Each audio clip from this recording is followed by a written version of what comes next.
So the James Cook University Mentor Program offers support on a couple of different levels. We offer support first by welcoming new students to the university in a very direct way. We're involved in an activity at the formal welcome. We take the students on a discovery tour of the campus and orientate them to the physical campus. We also, on that day, orientate them to some of the systems and services. So there's that aspect of it.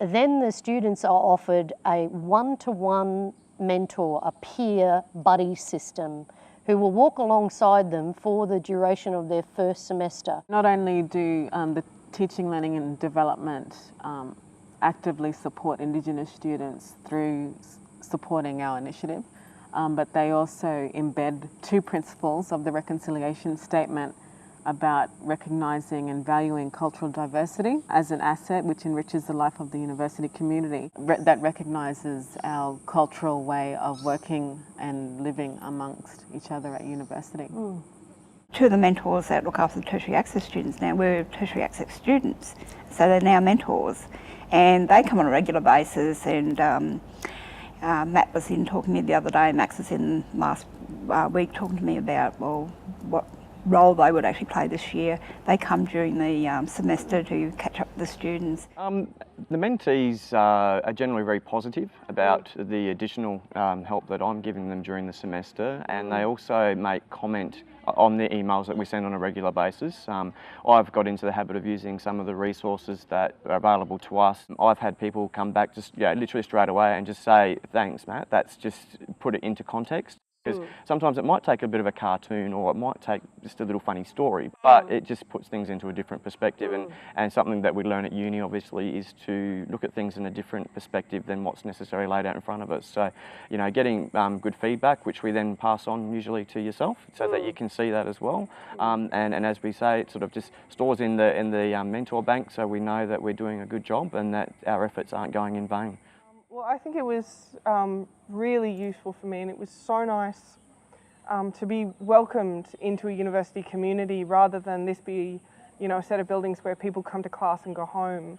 You know, the fact that people volunteered their own time to come and say, welcome to uni and let's have a look around and this is what you do, and to get an email every couple of weeks with something helpful and some encouraging words, and to know that, you know, that the fact that I'm hating it in week 6 is normal. You know, that was really, really nice. And it made me think about being involved myself and not having just such a focus on study, that there's more to being here, you know, and it's about making connections and learning things from each other as well as sitting in class and taking notes. Yeah, I like that. Yeah, I was going to say, as a Torres Strait Islander, just being a good role model for the Torres Strait community in Cairns, as well as going back to TI, and yeah, just having a positive energy walking in, and just, I guess, anybody asking me questions about uni and uni life and how I deal with study and everyday things. So I think that's my role outside the university, where it's really a big impact.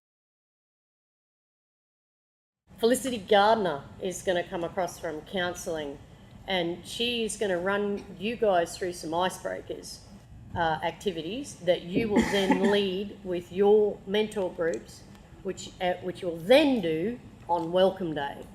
So we'll get this really strong foundation in being able to manage a group, so that new students are feeling really welcomed when they come to campus and it all runs smoothly. Is everyone happy to participate in that? You know, try different things to connect. Yeah. This issue with trying to connect with students, because as we know, universities change. People don't come to uni from 9 to 5 every day. They come, they do their lectures, they go quite often. So we're just trying to capture them, because we do know that when they do make the effort to connect with mentors and other support systems in the university, that contributes to them being successful students. That's actually, there's a lot of evidence base for that. Well, the mentor program actually commenced on the Cairns campus at JCU in 1991. It's interesting to reflect on how it actually came and spread to the Townsville campus. This year in 2013, in semester 1, we welcomed more than 3,000 new students and we had over 400 mentors to welcome them. It was a great success, and it was really was the core to the orientation experience for the new students who are coming. Also, since the beginning, it's been great to see the mentor program spread to other campuses. So we've seen the mentor program develop on the Singapore campus, on the Brisbane campus, and this year we're actually training mentors on the Mackay campus. So it's wonderful to see how the mentor program has grown on the university since its inception more than 22 years ago now.